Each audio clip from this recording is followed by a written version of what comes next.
দয়াল আল্লাহ গো তুমি দয়া করো গো আমার মাবুদ মাওলা গো তুমি দয়া করো গো। সবার চেয়ে তোমায় আমি দিলে ভালোবাসি, তাই তো খোদা তোমার কাছে বারে বারে আসি। জলিল জব্বার তুমি গফুর গফার, পুলসে রাতে দয়া করে করে দিও পার আমার দয়াল খোদা গো তুমি দয়া করো গো আমার মাবুদ মাওলা গো তুমি দয়া করো গো। কিয়ামতের মাঠে তুমি ছায়াতে রাখিও, কিয়ামতের মাঠে তুমি ছায়াতে রাখিও, জাহান্নামের আযাব হইতে বাঁচাইয়া নিও। তুমি রহমান আমায় না করো অপমান, যেমনি করে হোক না প্রভু না যা দিও গো আমার দয়াল খোদা গো তুমি দয়া করো গো আমার মাবুদ মাওলা গো তুমি দয়া করো গো।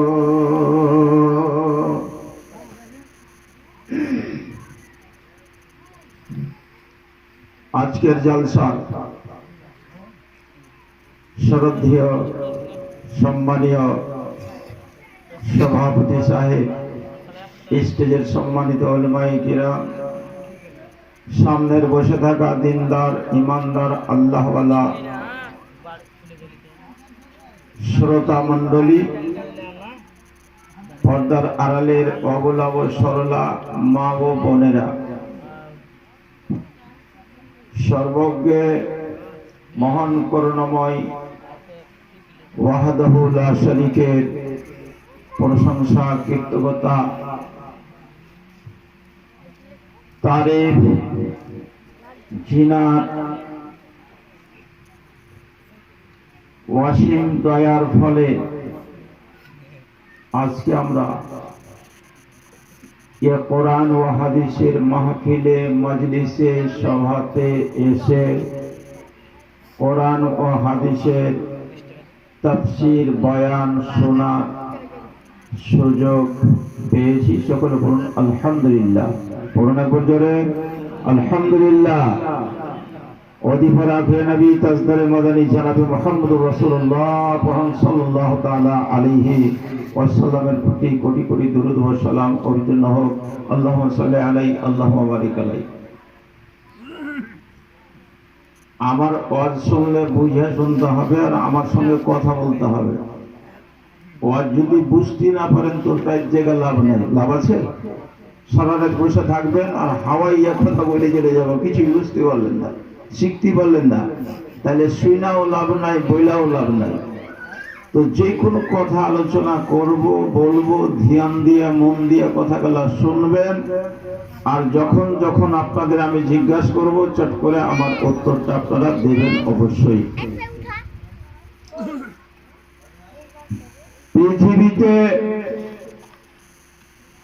যেদিন থেকে এ দুনিয়া হয়েছে এখন পর্যন্ত আমল কয় রকম? মানুষের আমল কার্যকলাপ কয় রকম বলেন দেখি? চালা করেন কয় রকম বলতে পারবেন না? খুব সাধারণ।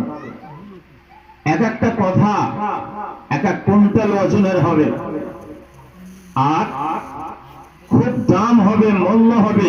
যুক্তি দিয়ে কথা বলবো কোরআন ও হাদিস থেকে, আশা করি স্মরণে রাখবেন আর আমলে পরিণত করবেন।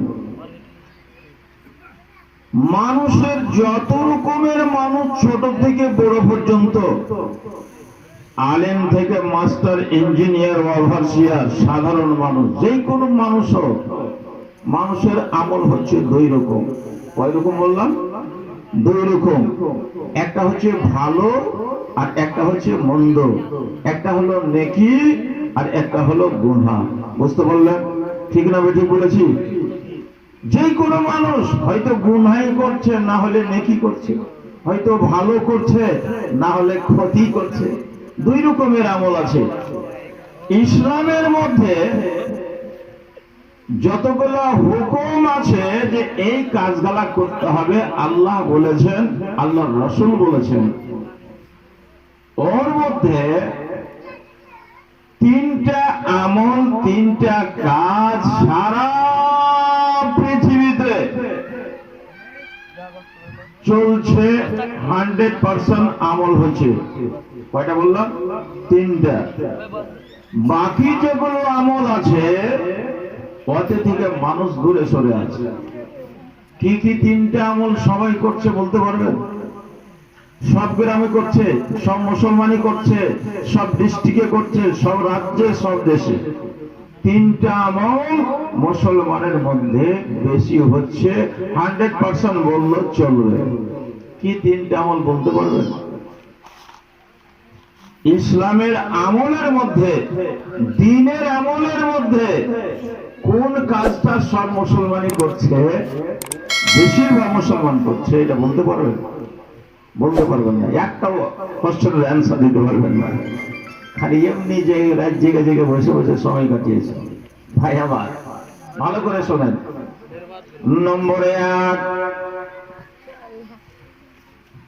যে কোনো গ্রামে যাদের সন্তান হবে, ছেলে হবে, বেটা ছেলে হবে, বছর 2 বছর 1.5 বছর পরে তার মুসলমানি খাতনা দেওয়া হয়।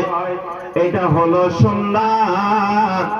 আর এই সুন্নাতটা সবই গ্রামে মুসলমানের মধ্যে 100% আদায় হচ্ছে। হয়েছে না হয় না? কথা বলেন, হয়েছে না হয় না? না কেউ বাদ দিয়েছে, কেউ করছে, কেউ বাদ দিয়েছে, কেউ করছে, এরকম আছে না? সবাই করছে, সবাই করছে। তাহলে একটা আমল মুসলমানের মধ্যে বরকরার আছে। নম্বর 2,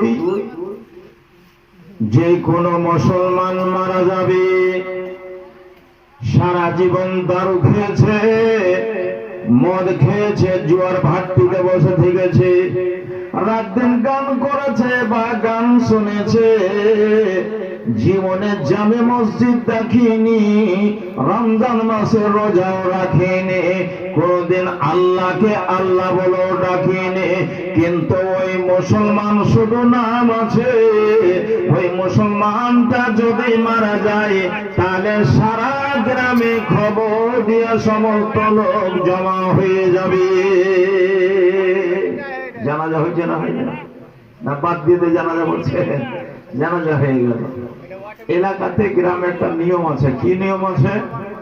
যে মাইয়া যখন সামনে এলো, সব লোক জমা হয়ে গেল, তখন ইমাম সাহেব, খতিব সাহেব শিখাইবে, কিছু বলার আছে? বল না। তো বাপ যদি মরে তো বেটা, আর বেটা মরলে বাপ। দাঁড় হবে লোকের সামনে, 10 জন শোনে। তখন ওদিকে একটা কুকুরা লোক বলছে, হ্যাঁ থামো থামো থামো, কি বলছে শুনে লো। বাপরে কত আল্লাহ আল্লাহ। শুনে শুনে শুনে শুনে শুনবে কি? তো আমার বাপ মারা গেছে, এই গ্রামে 80 বছর বসবাস করেছে, যদি কেউ লেনদেন পান তো বলেন দেব, আর যদি হাতের দ্বারাই মুখের দ্বারাই কারোর কোনো ক্ষতি করে থাকে তো 10 জন আপনারা মাপ দেন। আপনাদের গ্রামে বলছে না বলে না? সেটা বলে আমাদের দিকে বলে, কিন্তু বলেন আপনাকে বলে। কথাটা বলাটা কেমন? ঠিক না বেঠিক? ভালো করে বুঝেন কোথা গেল?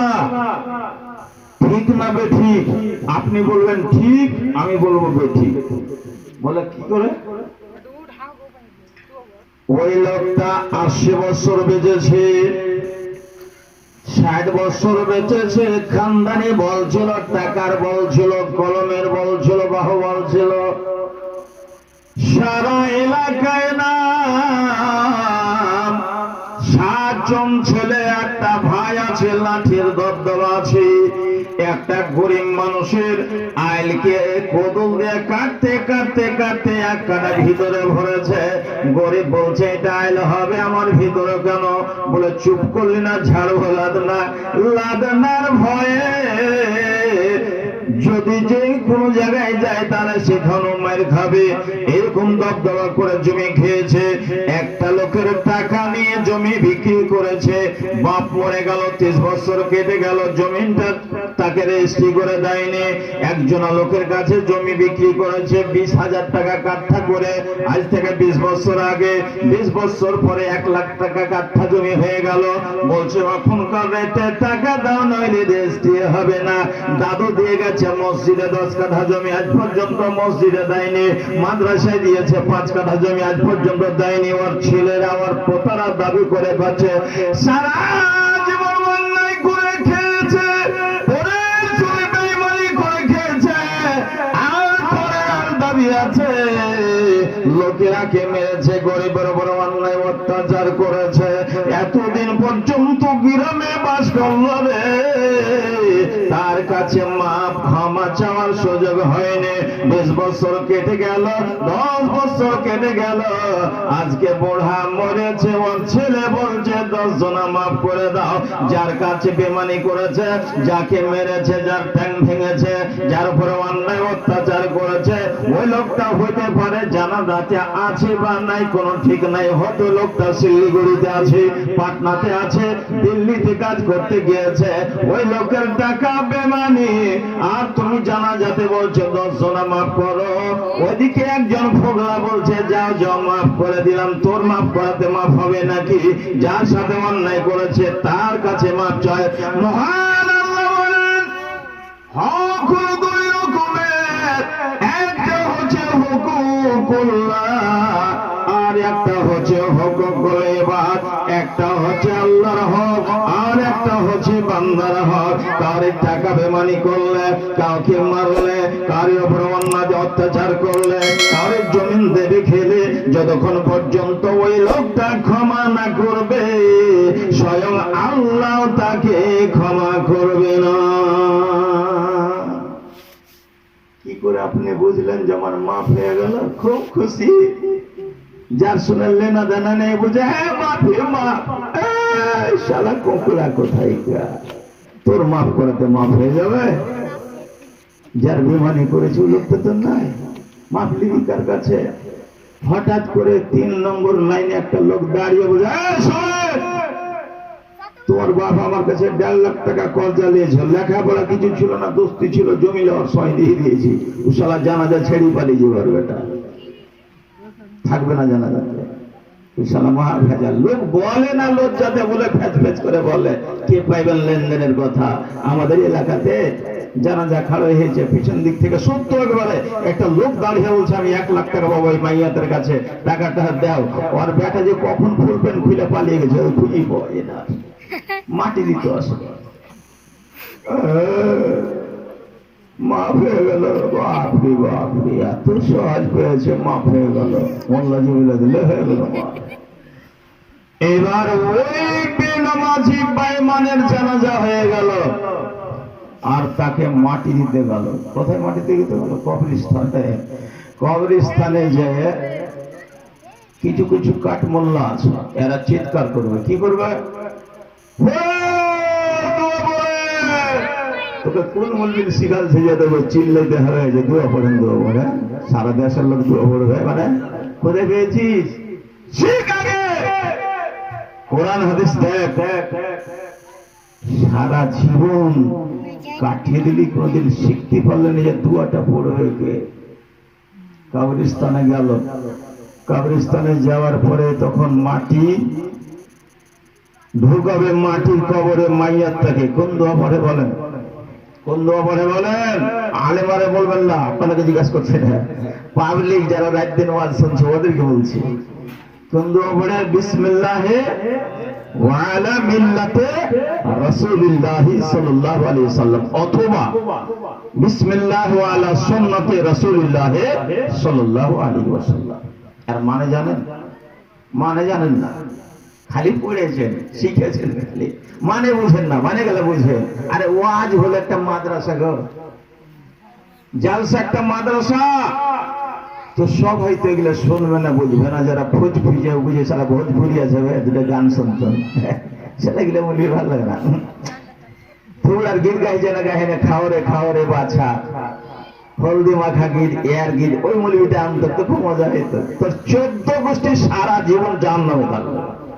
সারা জালসা করবি নাটক করার লেগে, জালসা করেছিস গান শুনবার লেগে, ভোজপুরি শুনবে আর বিহার গীত শুনবে, থোড়ার গীত শুনবে। সালা মুসলমান নাকি মুসলমান, তো 14 গোষ্ঠী জাহান্নামে যাবে। কোরআন হাদিস শোনার লেগে ভালো আলেমকে ডাক, ইসলামের তারিকা শিখ, জীবনে কাজে আসবে। গান বাজনা তো শুনতে শুনতে চুল দাড়ি পাকিয়ে দিলি, জীবন শেষ হয়ে গেল। কোনদিন ভালো আমল করতে পেরেছিস না শিখতে পেরেছিস? মোবাইলের গান শুনে শুনে সারা রাত আর সারা দিন কাটিয়ে দিলি। কোরআন হাদিস দিলে আর লাগে না, ভালো লাগে না, এগুলো শুনতে ভালো লাগে না। মানুষ প্যাচিস রোগী হয়ে গেছে। প্যাচিস রোগী যার পাতলা পাতলা পায়খানা হয়, বিষ পায়খানা হয়, ওকে খাসির মাংস দেন তো খাবে না, খাইলে আরো পায়খানা বেড়ে যাবে। ওকে আইঠা গেলা যদি দেন তো খুব ভালো লাগবে। আইঠা গেলা ভালো লাগবে, ওকে চিপা ধরবে, ডোমর দেন ভালো লাগবে, চিপা ধরবে।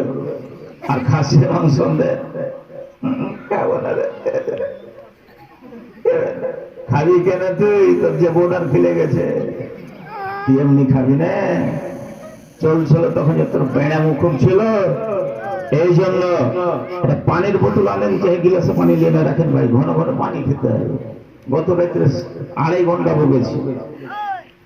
তো আজকে 2 জায়গার প্রোগ্রাম আছে, তো এদিকে লেট হয়ে গেল বলে ওইটা জালসা আমার ছুটে গেল, যেতে পারবো না। তো ভাইরা আমার, আমি আপনাদের সম্মুখে যে কথাগুলা বলছি সেটা সঠিক কথা। এর মানে হচ্ছে এই যে সারা জীবন যা করেছে, ভুল ত্রুটি অন্যায়, নামাজ পড়িনি, রোজা রাখেনি, আল্লাহর নাম লিয়া নবীর তারিকাতে, নবীর মিল্লাতে কবরে রাখলাম, মানে পড়ালেখা কিচ্ছু করেনি, ডাইরেক্ট বিয়ে ভর্তি। 4টে বেটা। তো একটা বেটা হলো মাস্টার, একটা মাওলানা, একটা ডাক্তার, আর একটা হলো লিচ্ছেরা মূর্খ হালুয়া মানুষ। ওর বাপ কি বলছে? 40 বছর বয়সে। আব্বা কিরে গফুর, বলে 3টে বেটাকে পদে লাগিয়েছিস, সারা দেশে দেশে ওয়াজ করে, নসিহত করে, লোকের মধ্যে একটা নাম গাম আছে, ও মাস্টারি করে, ও ডাক্তারি করে, আমাকে একবারে বেকার করে কানা করে রেখে দিয়েছো। আমাকে কিছু শিখাইবে না, আল্লাহর কাছে জবাবদেহি দিতে হবে। তুমি যে আমাদের আব্বা, আব্বা বলছে মাওলানা কথা ঠিকই বলেছে, যা আমার বেটাটাকে ভর্তি করে দে। পড়বি? বলে হ্যাঁ। তো বয়স হয়ে গেছে 45 বছর, 1-2 ক্লাসে ভর্তি করে দিতে হবে না? ওকে নিয়ে চলে গেলাম ডিএস কলেজ কাটিহার। কথা বুঝে ভালো করে বুঝেন কথা। ডিএস কলেজ যে প্রিন্সিপাল, ওকে বলছি স্যার আমি একজন বড় মাওলানা, আর ইনি হচ্ছেন আমার ভাই, তো একে ভর্তি করব বিএ ক্লাসে। কোন ক্লাসে বললাম? বিএ। এডমিশন ডান করেলেন। কত টাকা ফিস? বলে ফিস টিস তো পরে হবে, আগে ইন্টারের সার্টিফিকেটটা দেখি কত নম্বরে পাস করেছে, 2nd ডিভিশন না 1st ডিভিশন। আমি বললাম স্যার ওটা তো নাই, পাস করেনি। ম্যাট্রিক? ম্যাট্রিক পাগল হয়েছেন স্যার, ম্যাট্রিক 1, 2, 3 কিচ্ছু নয়। কখও জানে না, এবিসিডিও জানে না, আলিফ বাও জানে না, কিচ্ছু জানে না। ডাইরেক্ট ভর্তি করবো ওকে বিয়ের ক্লাসে, ফিস আছে 5,000, দিব 25,000। এডমিশন হবে না? হবে না? আপনারা বলেন হবে এডমিশন?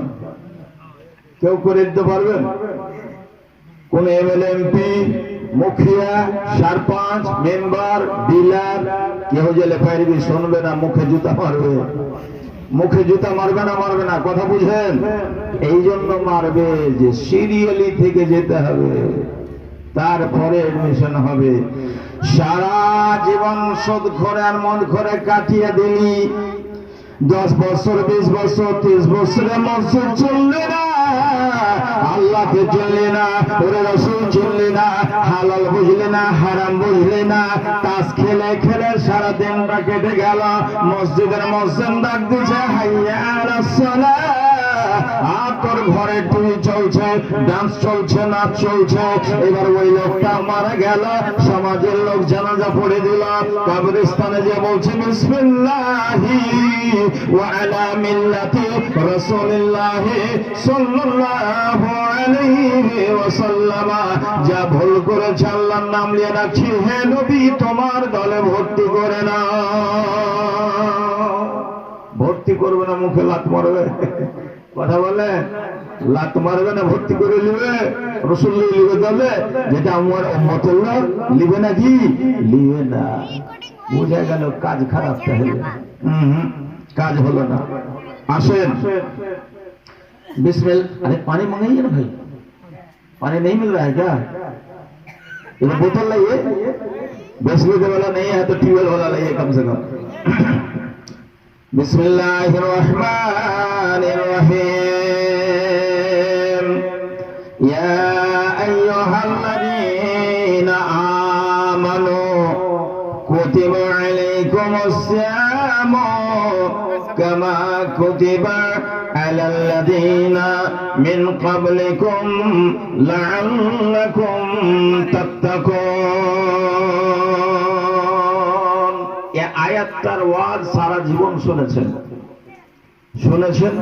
অনেক মাওলানারা বলে থাকেন, আপনারাও জানেন, কিন্তু আজকে আমি ওই আয়াতটাই পড়েছি, তবে একটু শোনেন মন দিয়ে। আয়াতটার মধ্যে কত গুরুত্বপূর্ণ কথা আছে ভাই আমার। আয়াতটার তর্জমা প্রথমে করি। আল্লাহ বলছেন, হে ইমানদারেরা, তোমাদের উপরে রোজাকে ফরজ করা হয়েছে যে মতো তোমাদের পূর্বপুরুষের উপর ফরজ করা হয়েছিল, লাআল্লাকুম তাত্তাকুন, হতে পারে এর দ্বারাই তোমরা মুত্তাকি হয়ে যাবে। পৃথিবীতে যত রকমের আমল আছে আর ইসলামিক কাজ আছে, আল্লাহ পাক কোন আমলের পিছনে কথাটা লাগায়নি। নামাজ পড়লে মুত্তাকি হয়ে যাবে, হজ করলে মুত্তাকি হয়ে যাবে, যাকাত দিলে মুত্তাকি হয়ে যাবে, ওরে মসজিদ নির্মাণ করলে মুত্তাকি হয়ে যাবে, সাদকা খয়রাত করলে মুত্তাকি হয়ে যাবে, কোনো কথাই কোন জায়গায় আল্লাহ বলেননি। তবে রোজার ব্যাপারে বলেছেন যে রোজাটা রাখলেই তোরা মুত্তাকি হয়ে যাবে। রোজার ব্যাপারে কেন বলা হয়েছে? রোজা একটা জটিল ইবাদত। জটিল মানে মুশকিল ইবাদত। যত ইবাদত আছে ওর মধ্যে নাম করা ইবাদত হলো রোজা। রোজার মধ্যে কয়েকটা ট্রেনিং আছে। নম্বর 1, যে খাদ্যগুলো আল্লাহ পাক আমাদের জন্য এখন হালাল রেখেছেন, কিয়ামত পর্যন্ত হালাল থাকবে, রমজান মাসে দিনের বেলায় হারাম করেছে। করেছে না করেনি? করেছে না করেনি? কয়টা জিনিস? 3টা। কয়টা জিনিস বললাম? 3টা। ভালো করে মনে রাখেন, 3টা জিনিস হারাম করেছে। বলবেন অনেক জিনিস খাইবার আছে, আপনি 3টাই বলছেন, মানে আমি বুঝাইতে না পারি, তারপরে বলবেন। আমি আমার শোনেন 3টে। 1 নম্বরে হলো খাদ্য দ্রব্য, মানে খাওয়ার যত রকম জিনিস আছে, ওতে ভাত, রুটি, কেলা, সেব, আঙ্গুর, কিশমিশ, মানাকা, যত কিছু আছে, চলে এলো কিনা খাওয়ার মধ্যে? এগুলো সব হারাম। পান করার মধ্যে দুধ হলো, শরবত হলো, বিড়ি হলো, চাই হলো, এগুলা চলবে না, সব হারাম হয়ে গেল। তো খাওয়ার মধ্যে পান করার মধ্যে দুটাই হলো। 3 নম্বর হলো যে হালাল স্ত্রীকে মোহর দিয়ে মাওলানার খুতবা পড়ে কোরআনের আয়াত পড়ে হালাল করে নিয়ে আসছি। ওই স্ত্রী হলো আমার জন্য হালাল, কিন্তু রমজান মাসে সুবহ সাদেক থেকে নিয়ে সূর্য ডোবা পর্যন্ত হারাম। ঠিক না বেঠিক বলেছি? হারাম না হারাম নয়? হারাম। তাহলে বোঝা গেল মোটের মধ্যে 3টা জিনিস আল্লাহ পাক হারাম করেছেন। কেন করেছেন, কেন হারাম করলেন, এর তাফসীরটা ভালো করে বুঝেন।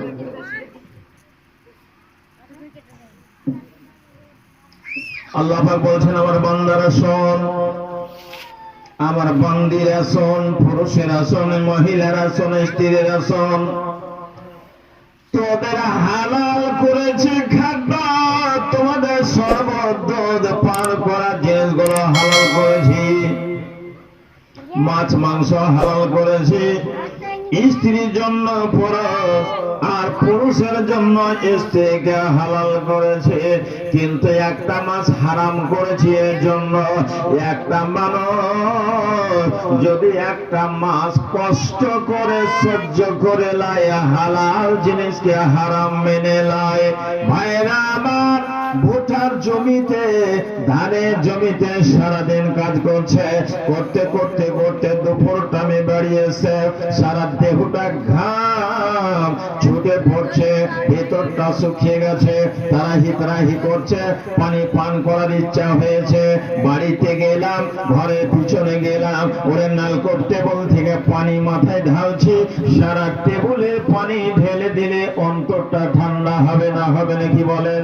ঠান্ডা হলো না। এবার চলে গেল ল্যাট্রিন রুমে, পায়খানার ঘরে, সে তো নিরালা জায়গা,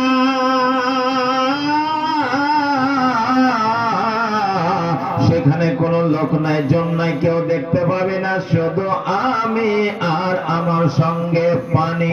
আমি যদি ইচ্ছা করি পেট ভর্তি করে খেতে পারবো না, পারবো না বলেন? ওখানে সিগারেট টানতে পারবো কিনা, ওখানে জর্দা খেতে পারবো কিনা, ওখানে নেশা করতে পারবো কিনা, সব পারা যাবে। আমার যারা আমার বান্দা, যারা আমাকে দেখে ভয় করে, মনের মধ্যে হলো মাছ পিঠা তো যদি হয় পায়খানার ঘরে হয়, শুধুমাত্র আমার ভয়ে রোজা রাখে জন্য নিরালা জায়গায় থাকলো তারা খাবে না। খাই নাকি? ফাঁক পেলে খেয়ে নেবেন, রোজা করে আছেন তো খাবে না। কার ভয়ে খাবে না? মানুষের হলে যে মরল বিচার করবে, মারবে, মরল কি করে নেবে না? রোজা রাখেন তো কিছু করার আছে? মাওলানা কিছু করে নেবে? কিচ্ছু করতে পারবে না। আমি জানাজা পড়াবে না, হার মমতে ভাই গেলিয়ে না জানাজা পড়িয়ে ফ্যাচ ফ্যাচ করছে বলে কোন থেকে এ বেড়ামো কম নাই, জানাজা তো পড়াবি না, এটাই ফুচফুচ করছিস, আমি পেরে নিব, আমার লোক আছে, হাতে লোক আছে। তো বোঝা গেল আল্লাহর ভয়ে খাই না। 1 মাস আল্লাহর ভয়ে হারাম করেছে, আল্লাহ হালাল জিনিসকে খাইনি। আল্লাহ বলছে যদি 1 মাস কি প্রকৃত পক্ষে মুমিন হয়ে কাটিয়ে দেয়, তাহলে 11টা মাস যে মাল গালাকে আমি হারাম করেছি ওকে হারাম মনে করেই 1100 মাস কাটিয়ে দেবে। এর নাম হলো মুত্তাকি। বুঝতে পেরেছেন না? পারেন? এর নাম হলো 11 মাস খাবে না। কোন রকম রোজাটি পাস হয়েছে, আর রোজা পাস হওয়ার পরে আর কেন থাকবে, তারই সাথে এক লগ্নি বদ বদ বদ বদ করে ফুটছে, 1 কিলোমিটার থেকে দুর্গন্ধ, ওকে চলালছে, একবারে ট্যাপা করে খেয়েছে, এতখানে উঁচা করে ট্যাপা করে খাইয়া ওর উপরে একটা ইংলিশ বোতল চড়ালছে, তারপরে 2 গালে খালি 2টা মধু পড়েছে, একবারে বত করে খালি প্যাচ প্যাচ করে ফেলতে আছে, তাও ওর পুরা হয়নি। এই ধরালছে সিগারেট, আর বাঁ দিকের পাশে 4 জায়গাতে ধোঁয়া ছাড়ছে, 2 লাখ দিয়ে ছাড়ছে, চোখের কোনা দিয়ে ছাড়ছে, ফের মুখের কোনা দিয়ে ছাড়ছে। জি, এরকমও সালা বেহায়া আছে। এরকম ছাড়ার পরে টলমল টলমল করে রাস্তায় আসছে, তখন ওর বাহাদুরি খাইছে শালা গু আর রাস্তায় বাহাদুর শালা তুমি